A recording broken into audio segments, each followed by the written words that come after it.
Sobrang saya ko today. So kung naalala nyo, pinamigay ko mga spare parts ko ng EG Hatch. Muntikan ko na din pinamigay to.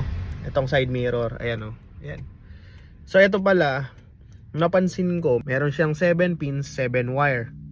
So ang mga may 7 pins, 7 wire is retractable. Akala ko nagpi-flip lang itong salamin niya. So itetest ko muna para ma-check natin kung maandar pa, 'di ba? Kasi matagal na din 'to. Malamang-lamang pwede pa 'to, palagay ko. At least, 'di ba? Muntikan ko nang pinamigay. So sa taas for yellow black, yellow white, hindi kita eh. Tapos green blue, blue green, tapos green white or green, tapos blue, black, then black ata yung dulo. Sa baba naman black, medyo nakakalito yung kulay. Ayun sa black, red, tapos next green white. So itong diagram na to naka-indicate sa taas. Sana yun. Ayan, EG power or track side mirror. So kung titignan ko to, ito din yung gamit kong diagram nung inagay ko yung retract ng EK. So ibig sabihin, pareho lang sila ng pin, pareho ng relay, pareho ng switch. Yun na din ang ginamit ko pang test nung retract. So nung tinest ko, yung sa passenger side, which is right, is working. Yung sa driver side, left, is hindi nag-work. So kailangan ko siyang buksan para ma-check kung yung motor niya is dead na or na-stuck up lang. So tara, buksan natin. Let's go!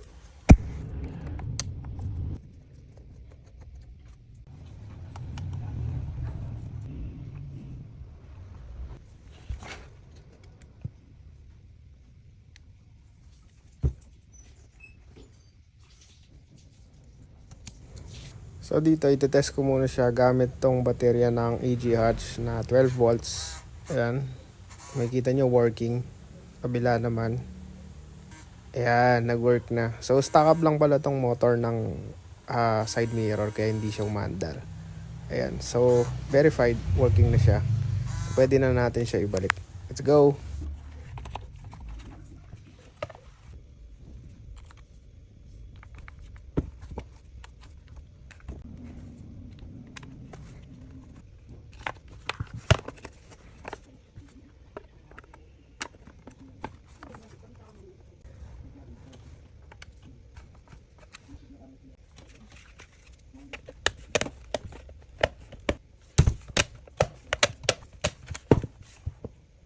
Okay, itetest na natin.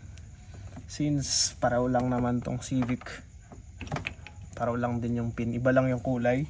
So pwede yan itest. Basta yung 4 pins sa taas, ito yung 4 pins. So isushoot lang natin yan.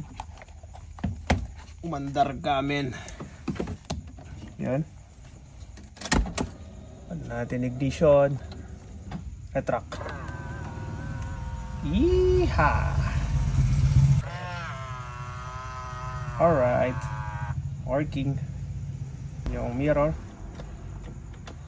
Ayun, di ko mabaligtad kasi di naabot ng kable, pero umaandar siya, working.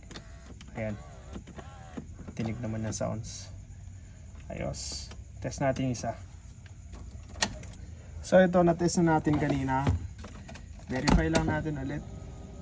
Yung kasi isa yung hindi gumagana kanina. So yung stuck up pala yung motor niya. Okay, retract. Let's go. Working. Alright. Yes, working. Yung ano naman, yung mirror niya. Ayan. Ayan, dinig, di ba? So working. Alright. I'm happy. Alright, buti na lang di natin nasama to dun sa pinamigay natin, na pinost natin. Kaya happy ako. Mundikan ko ng pinamigay to. Medyo rare na pa naman yung mga EG retractable, and may presyo din sila syempre. Kailangan lang natin ngayon is relay. Meron na akong switch, Kaso yung switch walang retract. Pwede ko naman lagyan ng retract yon. Pero kung may mabibili na din na switch na may retract, mas okay, di ba? Para hindi na tayo gumawa ng paraan para sa retract. And yung relay ang importante. So nakapag-pause na ako. Naghanap ako ng relay ng retractable EG. Kahit relay din ng EK, pareho lang yan eh. Basta yung switch lang yung kakaiba. Okay, I think that's it for today. Follow for more.